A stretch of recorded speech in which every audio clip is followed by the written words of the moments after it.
Hey everybody, welcome to Dead Talk Live. And tonight our special guest is the founder of the slasher app, Damon Della Greca. Damon, thank you for being our guest. How you doing, man? Good, man. Thank you. I appreciate it. This is awesome. This is going to be so much fun. I interview a lot of horror people. Mm. And you'd be amazed, a lot of actors, the filmmakers are horror fans, but a lot of the actors that we love to watch in these horror movies Mhm. are not that big of fans of horror movies. They're actually, I Yeah. would say the majority of them are quite scared. But with that being said, right off the bat, I got to ask you, and I'm pretty sure I know the answer. Horror fans are by far the most loyal, devoted fans in the world. Do you agree? Oh, totally. Totally. You know, when people ask me what the community is like, I kind of say, well, like the sports fans that are super passionate about not only their sport but their team. Mm-hmm. Well, it's kind of like that and then some. So, Absolutely. oh yeah. And horror fans all over the world, it's not like you can walk down the street and say, that's a horror fan or that's a horror fan. Nothing like that. You, Right. now there are a lot of horror communities online, lots of them, whether it's Reddit, blogs, whatnot. You have managed to bring it all together in Slasher, the app that's available on iOS and Android devices. So let's go back and tell us, how did this idea start percolating in your mind to do Mhm. this? Um, I had been going to the conventions for a pretty long time.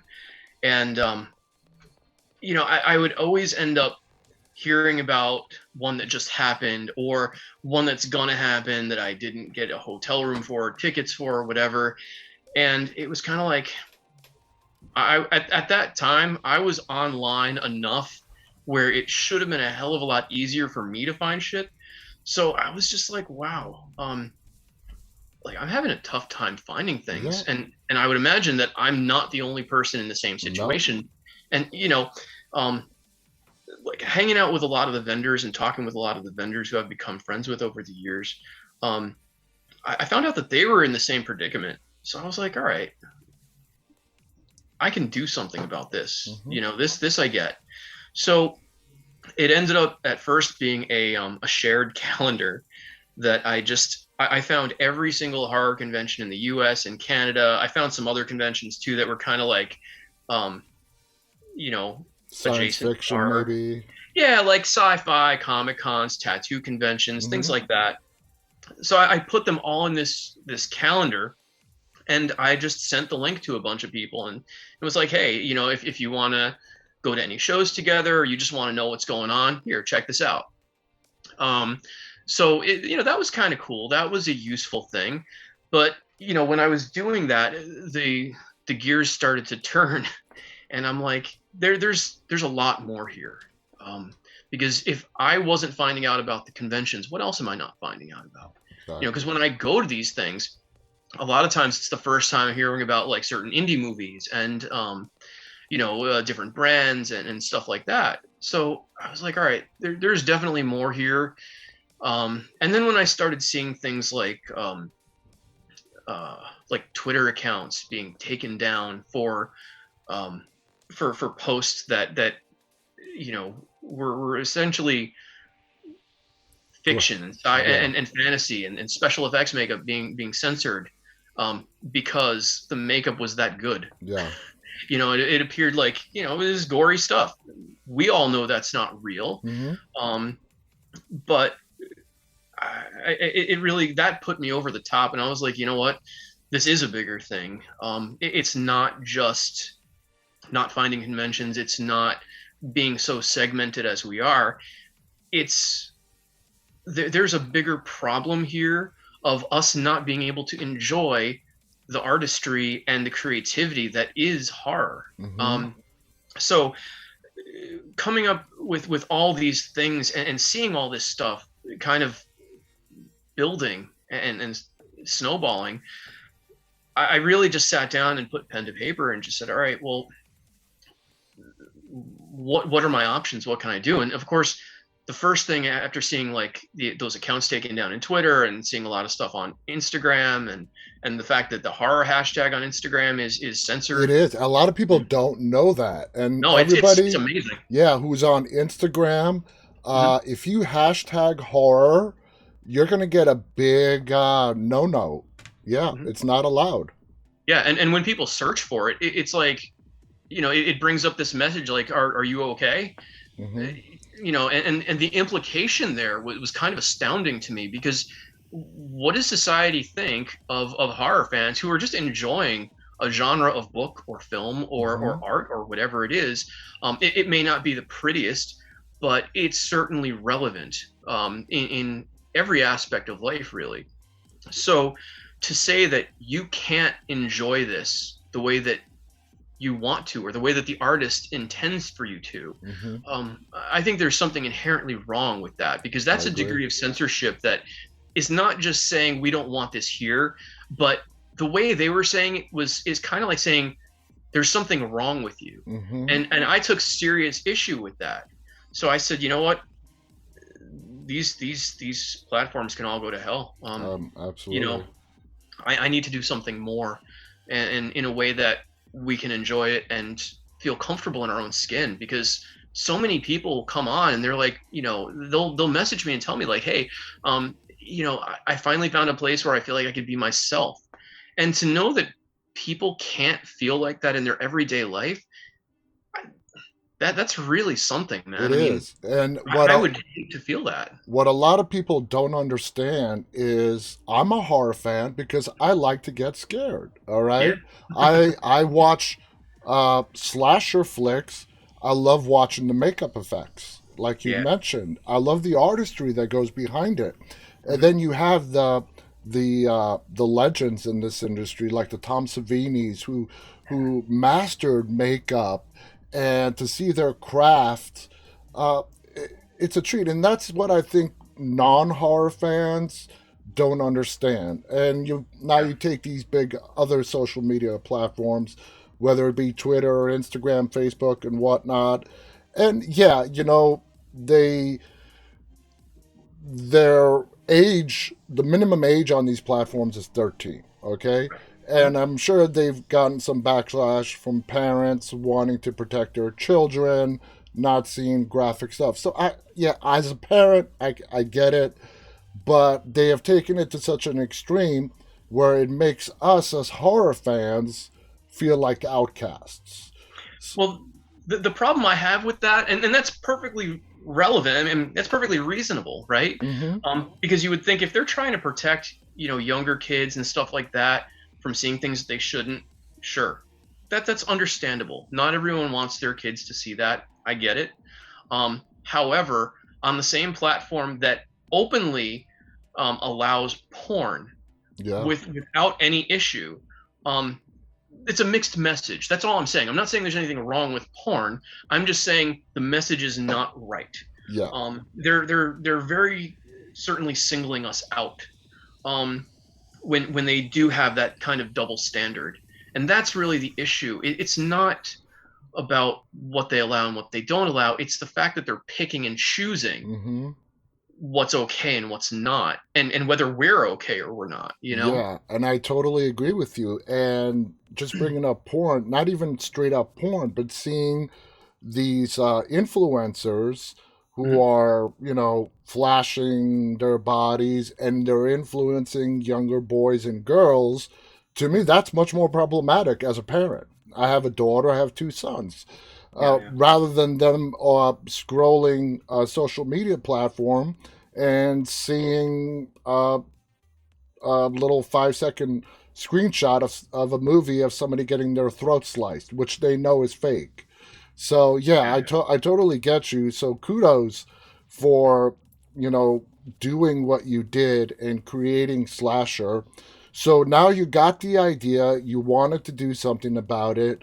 What was your next step after that? Well, I spent several months doing a whole bunch of research, putting an enormous plan together, which we're not even seeing a fraction of right now, um, and really just spending time really thinking about it and diving in, to see what kind of opportunities there are for people, and like what we can do to experience together, um, what's important to people. Hmm. I really wanted to spend time figuring that out and making sure that that's something that I could deliver. Yeah. um, it ultimately came down to a plan to support horror as a genre, not just horror fans, not just professionals, but the entire genre. If it's within horror, I want to be there providing opportunity for people to either find new stuff, to get their name out there, to have fun, to feel like themselves, like the way they want to feel. Hmm. Um, these are all things that are 100% a part of the the the reason that this exists, Yeah. and what I hope to accomplish. It's really just to give everybody a place that we can all be together, find stuff easily, enjoy one another, have fun, sling some memes or jokes that Yeah. we'll understand, um, and just make it a good time. Because when you go to the conventions, I very rarely hear that people have had a bad time, No. you know, and it's usually, um, people just have a great time because they like being around other people like them. They have fun. There's no nonsense and stuff like that. It's enjoyable, you You're know. in a shared community. It feels like Right. family. Yeah. I love watching the people come up who come in dressed up in cosplay. Yeah. Of course, the vendors, and you have the guests. For me, I have been to the Comic Cons. I have been to the smallest conventions. I think the small conventions are way funner because of the more intimate environment they offer. What do you think? Oh, I totally agree. Especially the ones that are in the hotels. Yeah, Um, there's one that I go to that's the first convention I've ever been to, um, and that's Monster Mania in Cherry Hill, New Jersey. yeah. Um, that I call like my home convention, even though it's not the closest one to me. That's the first one I've been to. It's the one that I make a point to that's the one I have to go to every time. Hmm. Um, so that is exactly that. It's its own little ecosystem. You're in the hotel all weekend with these people, and you know you're just having fun. It's a good time, um, and it's really as much of an escape from everything else as you could possibly have. Exactly. Um, so that kind of stuff is that I agree that's where it's at. When you go to these expo centers and convention halls and stuff like that, where maybe the hotel's down the road or something, or even next door, Hmm. that's okay, Yeah. but it's definitely not the same. It's not intimate, and You I know, mean the guests first of all are behind curtains. You can't even right? see them. Yeah, So I mean, yeah, there's some pluses to those, but for me, I like the more intimate environment. My yeah, first convention, I mean, we're going back to the '90s, was hmm, Fangoria's Weekend of Horrors, nice. where going back into the '90s, it's not like it is today, where you literally have a convention every weekend going on somewhere around the country. It's true. Back then, it was really Comic Con, which was just about comics. It's Yeah, not anywhere near what it is today. And right. then you have Fangoria Mhm. with Anthony Timpone, who was the editor in chief at that point, coming up with Weekend of Horrors. And it was, around the country. I grew up in New York City, so I would go to the one in New York City. It was right across the street from Madison Square Garden. Yep. We stayed at the hotel, even though we lived in New York. It was a fun experience, and I got to meet some great people. I got to hear Clive Barker speak, and man, that's just a treat. So now, when did Slasher officially hit the App Store on iPhones, iOS, and Android? So it officially launched May 31st, 2019. Oh, okay. So yeah, so we're approaching 3 years online. And it goes to show you when you start something new, there's Mhm. a lot of work. People don't understand the work that Yeah. goes into this to bring it the attention that you think it deserves. So it Right. launches May of 2019. Now, I got to ask you this question from my tech nerd side of me. Are you a coder? Did you have anything to say, or did you bring somebody else to code the app and all that? I don't code anymore. I Okay. used to do some coding back in like the late 90s and stuff like that. Like I would do some websites, but no. This is way above Yeah, where I am. And I really didn't have the time or interest to learn something new, to be honest with you. I got you. Um, so I figure, you know what? In order to get this done, let me let people do this who really understand what they're doing way better than I will anytime soon. So it was really just, Oh, I totally agree.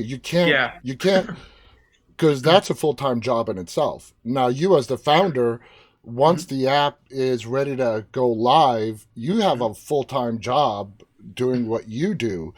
So right. when it does hit the App Store, Mhm. now walk us through what did you go to do to start getting this app, public recognition? Um, I mean, I just I was as scrappy as I can be, which is not very really saying a whole lot. Like I'm terrible at promoting. So yeah, but no, I went on Facebook, on Instagram and stuff like that, and I started to just tell people about it, tell people what I was doing, what was going on, where we are.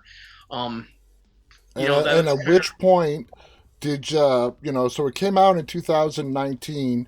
kind of. When did the actual active users really you start to notice start to steadily increase?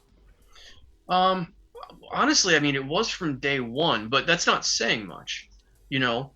Um, it's not like the floodgates opened, Okay. because people have this belief where if you build it, they will come, and that is the farthest thing from the Right. truth. Um, I had to struggle to get, I think, maybe 150 users the first day, um, something like that. That's actually And pretty good for the first day. well, I mean, it was and it wasn't. Like it was because yeah, it's this little app out of nowhere who gave a shit. Hmm. But I did spend a good couple of months talking about it and trying to get people to know that hey, this is a thing that's coming out. Um, so those were the people who were kind of like waiting in the wings for the most part. Hmm. Um, and then maybe a couple of weeks later, a few weeks later, something like that. It was probably close to a month that we even hit like 1,000 people, and it was several months until there was like I think 4,000. Not bad. Um, Are so it, you allowed to share how many active users you currently have? not just yet. Okay. All right. I, I'm I didn't think I'm so. trying to. Yeah, no, I appreciate that. I'm waiting till I hit a certain milestone Okay. until I'm like ready to talk about it. But I can say like on average, there are about 3 million post views or post impressions. So every time somebody posts something, the um the number of posts that people see every month is about 3 million right now, or on Wow. average. Wow. Yeah. Um. The way I So. heard about Slasher, and this is Mhm, no joke, a couple of months ago, one mhm. of our team members, they were discussing with another team member about this horror app. So I just saw it in the team chat that we have. Yeah. Finally, I asked him, "What the hell is this slasher thing?" And they told me, and I went to the App Store, I got it, I signed up, and I fell in love with it. Now, Slasher has a lot of things more than people sharing posts and whatnot. Oh yeah. You have a movie database, which Mhm. I think is a phenomenal idea. Uh, Tell us Thank your idea behind that movie database. Well, so the movie database was really because the the people that seem most active online are horror movie lovers, Mm-hmm. right? So I figured why not have something that we're really that we already love, and be able to just dive in further Yeah. and even find new stuff. Um, because that's where we'll be able to really share things and discover new stuff that we haven't seen before, even if it's old. Mm-hmm. Um, so I just thought to myself that would be really cool to be able to go in there to like rate movies, to talk about them, to share them, because that's what so many of us do love. Um, so why not hit that mark and make something that's that much more fun and that much more immersive. We could watch the trailers, we could do all that kind of stuff.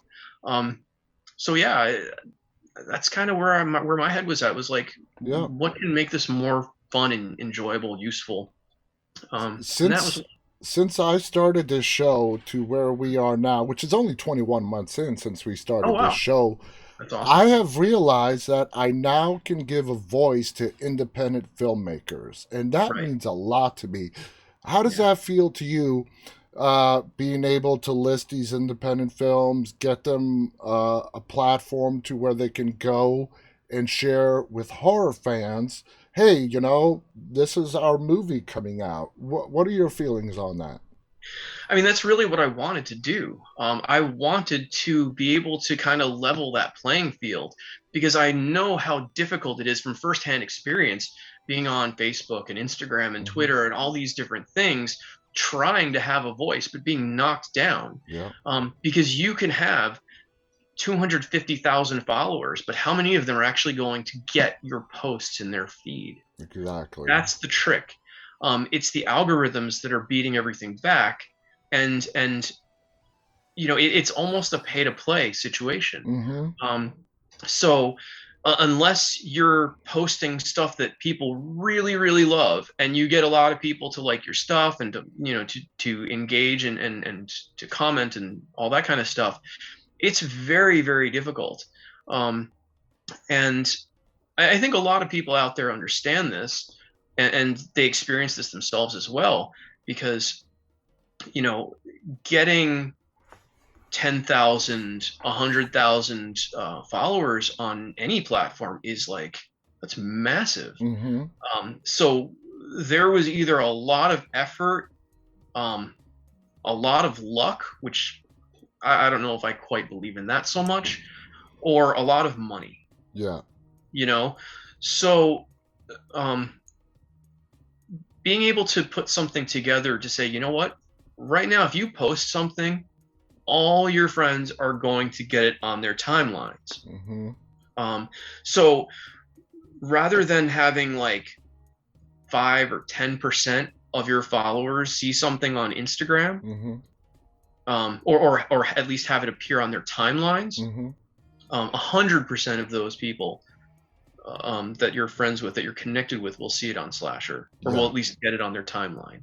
Um, so that's the difference, and that's really the goal here is to help people be found. Yeah. I want to see really cool indie films. I Hmm. love them. Whenever I go to the conventions, I love to go by the tables of all the filmmakers, of all the releasing companies and stuff like that, because I want to see what's going on.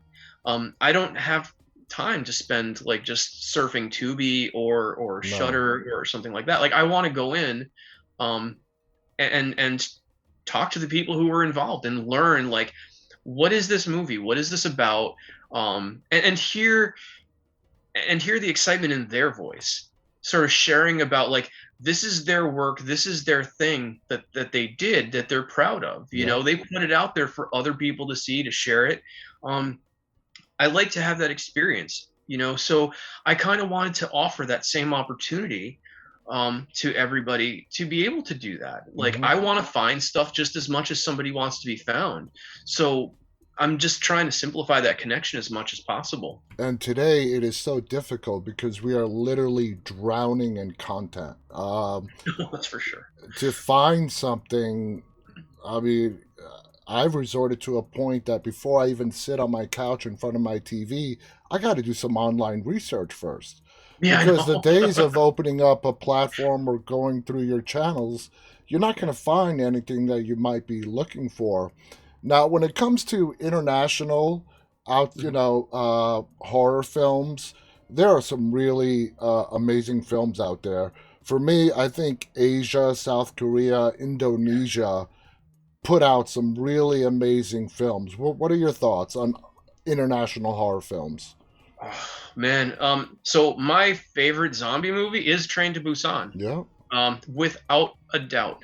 Um, it's one of the most thoughtful films I've seen, really, especially a foreign film. Like it was just made so well. it was. They tell a story and they make you care about the characters. That's that's so critical, you know, It because is. once you're emotionally involved, that's the movie, you Yep, know. Um, exactly. And it's a non-stop, just it never takes its foot off the gas. Now with slasher, you said we haven't even seen a fraction of what your plan is. Uh, in regard to the near future, what new features should we expect?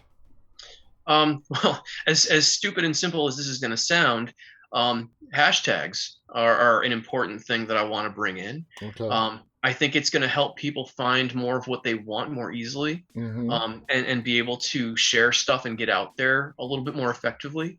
Um, so that's one thing. Um, Believe it or not, the dating section is going to get a nice overhaul because I know that there's a lot of people who've been excited to use it. Mm-hmm. Um, but it wasn't quite at the point where I was ready to start promoting it actively Yeah. because it was super basic. Yeah.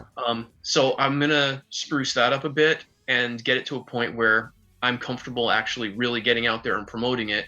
And it's totally free right now, but being that I haven't really promoted it much, I mean, there's a lot of people, but it just kind of depends on the area, I think. Exactly. Um, Exactly.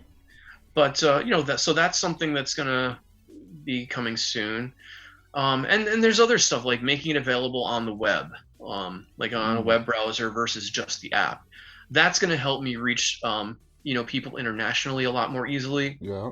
Um, it's going to give people who are who work handling social media accounts. It's going to give them a more easy way to do their work and to help people with their accounts through the website versus through the app. Absolutely. Um, I mean, there's a yeah. place for mobile devices, but Mhm. like you said, if you're doing any kind of work, you got to be in front of a PC.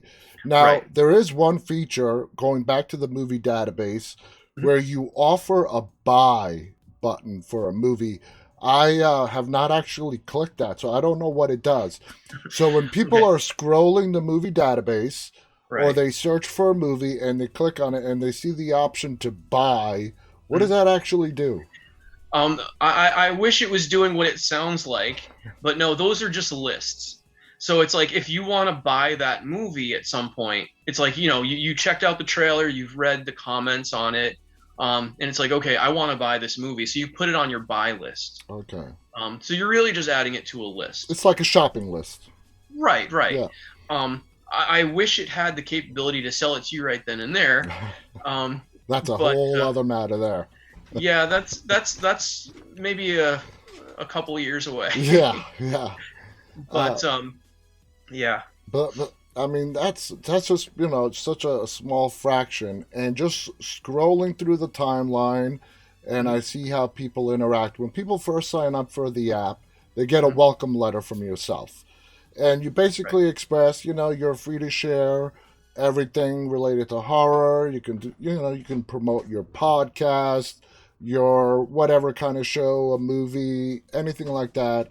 What are some no do's on the app that are not allowed? Um, don't promote your shit in messages to people, Yeah, especially if they didn't ask for them. yeah. Um, the you know it tends to annoy people. It's They spam. don't say it. Yeah, it's spam. Like they may not say it. They may even say thanks. That's just because they don't want to be rude. Yeah, But the fact of the matter is, if everybody went in there and did that, imagine how clogged up your messages would be with crap versus like you're just talking to your friends, yeah, and you can't find their messages because now you have all these messages clogging up your stuff. you know, that may not be relevant to you. Maybe you don't like podcasts or you don't want to see this particular movie. Mm-hmm. But if people ask for it, it's fair game, Yeah. you know? Um, so it's really just to keep everybody happy Mm-hmm. and to keep things running nice and smoothly. I mean, That's people can promote on perfectly their fair. timelines. They Yeah, could that's buy perfectly advertising if fair. they want. Yeah. They have all this opportunity. That's really invasive, Yeah. and I hear about it all the time, because people don't complain to the people that are spamming them. They complain to me. Yeah. And look, I want to see everyone be successful. I want to see everyone do well. But I just have to make sure that I'm maintaining their ability to do that, because what happens is when people get spammed, sometimes they'll just straight up leave the app completely. I have seen a number of people do that, Wow. and it's unfortunate. And the thing about that is, it's kind of like if somebody's out there spamming, they're shooting themselves in the foot by reducing their audience. Yes. You know, Yes. I want to give them the most that they could possibly get, and and maximize their opportunity. So I'd rather see somebody have 150,000 friends and just post once a week rather than message 150,000 people who are going to get annoyed and not do anything. That is You totally fair, and I totally agree with you. Now, on Slasher, I want to know? point out to everyone, it's not like well, it can. You find someone and then you follow them without any kind of permission. It's basically requesting to be your friend, and Right. they either accept or decline. 99% of the people accept. There's no Right. reason why not to. Mhm. Was that fundamental to how you wanted it to work? It is. I don't like the concept of having a one-way situation. Mm-hmm. Like, and it kind of goes back to that whole vibe that you get on Instagram and Twitter. Yeah. You can follow 250,000 people. You might get 200 following you back. Yeah. That kind of sucks. Yeah. You know, it's kind of like, I like to make sure that things are fair and equitable. So it's like, if you want me to see your stuff, you have to see my stuff too. Mm-hmm. And if you don't want to see my stuff, then you can just unfriend me. I Exactly. was actually having this conversation with somebody in detail yesterday, because they have, we were talking about, like, they are friends with people that sometimes post a lot of stuff that is basically like an advertisement or promotion for their stuff, which people are allowed to do that. Mm-hmm. That's kind of the idea. But if you don't want to see that stuff, then you have to decide, like, if this is really something I don't want to experience, and maybe there's like one or two posts I do want to experience, you have to make that choice. Unfortunately, like, is friending this person worth it to Yeah. you? Um, you know, because the follow unfollow method, just, it doesn't work quite the same way. And also, you know, people get friends and build their networks faster than any other platform on Slasher. Yeah, that's true. You have people coming in going, wow, I just got like 100 friends in less than 24 hours. Mm-hmm. And, I'll check out their Instagram and it's like 54. Mm-hmm. And they've been on for a year. Yeah. So, all this is kind of part of the plan to give people opportunity, to have a fun and enjoyable experience. Sure, you have to, like, curate your friends a little bit, but that's what's going to give you the experience you want to have. Mm-hmm. It's totally up to you. And what most people want to do on Slasher is just share their common Yeah, interest. That's it. right. It's Yeah. pretty basic. Now, I assume it's more than just you that's operating this thing, especially the amount of users that you have. How many people does Slasher have helping out? Well, there's right now I think there's about 7 developers. Okay. Um, but they're really just handling the coding and all the back end tech stuff. Um, there's a few moderators, but that's really it. And they're just volunteers, so they just kind of do it whenever they're able. Have you thought about, as this continues to grow and gain more and more popularity, Hmm. let's say if you get approached by the entertainment industry, we want to start advertising on Sure. Slasher. Sponsors saying, Mhm. hey, can we have your users start branding our stuff? What are your feelings towards that? I mean, I'm more than happy to take on advertisers. Um, you know, it really just kind of comes down to at what level they're looking to do things. Hmm. I'm not selling users. I'm not selling my user database. So like nobody's personal information is getting out there. I, I I personally feel that that's not really cool No, because when I get emails from all these places and I'm like, how the hell did this like company get my email address same that's here. not Yeah, published anywhere? It's frustrating, and the last thing I want to do is frustrate people who are kind enough to use my app. yeah. Um, so um, selling personal information like that is definitely not something I'm interested in doing. Um, but selling ad space or something along those lines, yeah, absolutely. I'm happy to do things like that. I'm happy to form different types of partnerships, like our news area. We have some really cool partnerships Hmm. that we've set up there. Um, Again, it's a mutually beneficial situation, and that's Exactly. that's really how I like to run things. Yeah, I like to And make it sure that brings information to the user himself, and like you said, right. it benefits everyone. Now let's go to you personally. Have you been a horror fan your whole life? Since about 9. Yep. uh, Starting at 9, what kind of horror were you watching back then that got you into it? Man. The first horror movie that I saw was Poltergeist. I Oh, happened to catch it on cable, and I was just like completely freaked out. Um, that's one of the horror movies that I remember where it's like there was this whole unwritten rule, at least for a while, where kids were off limits. mm-hmm. Like the kids were like the main target in this movie. Oh yeah. And I was like, oh, great! This is my first movie at 9 years old. Like, and like these like spirits are going after these kids and abducting them into some parallel universe or whatever. And it's like, holy crap! So yeah, that was the best possible thing I could have seen first. For me, it was for me it was the original Halloween. It scared the Nice. shit out of me. I was like 5 or 6. What do you think of the current state of the horror industry? I think it's at an all-time peak. What do you think? I agree completely. Um, I think that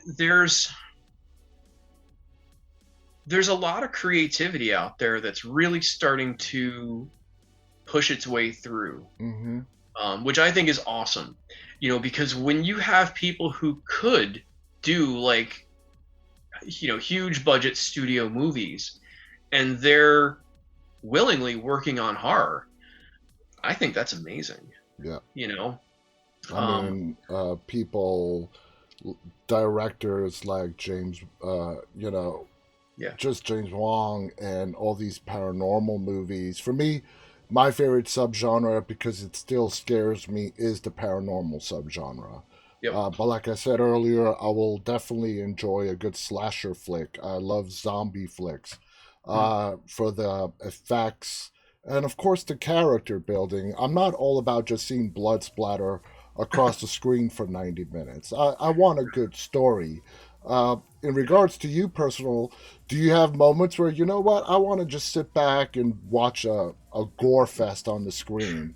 How important is the yeah. storyline to you and the psychological part of a film? It depends. In all honesty, um, like I like if it's a serious horror movie, um, I definitely like a good story. Hmm. Like I said, Train to Busan is an amazing example. Um, but then I like completely ridiculous things too.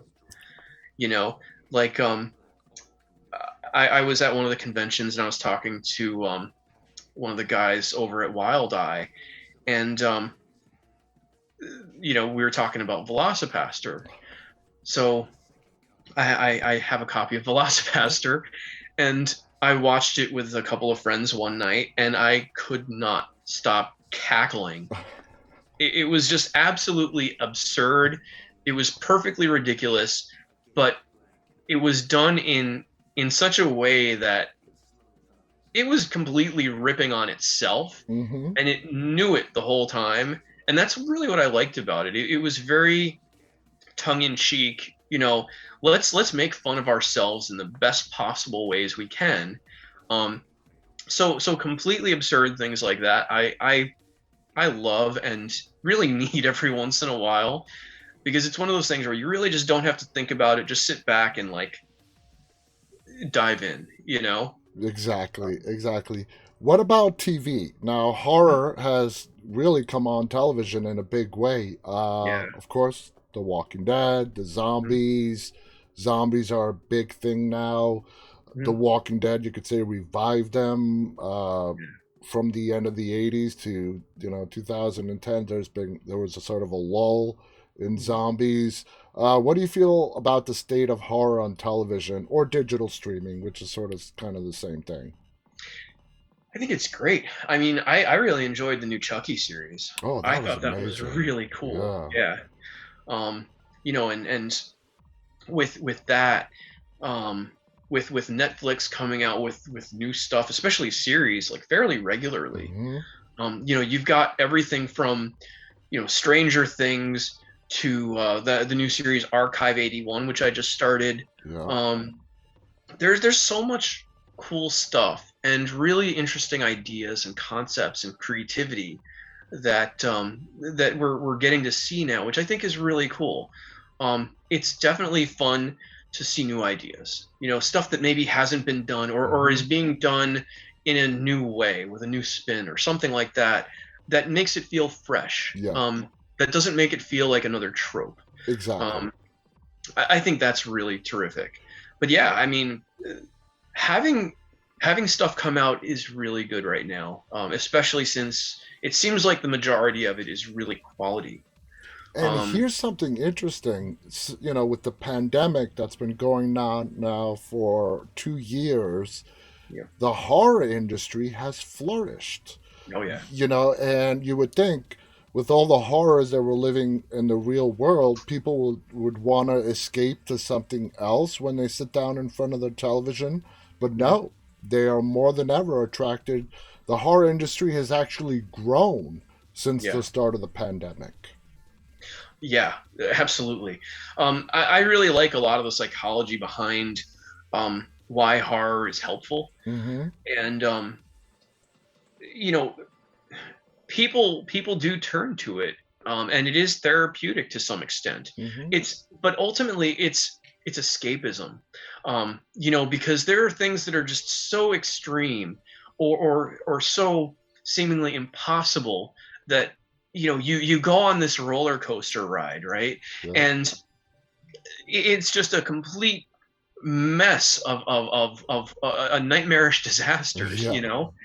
but then at the end you come out and you're okay. Yeah. You went on this really really wild ride, and you're there, you're okay, and apparently at that point it's like, well, apparently it seems things could be a lot worse, Yeah.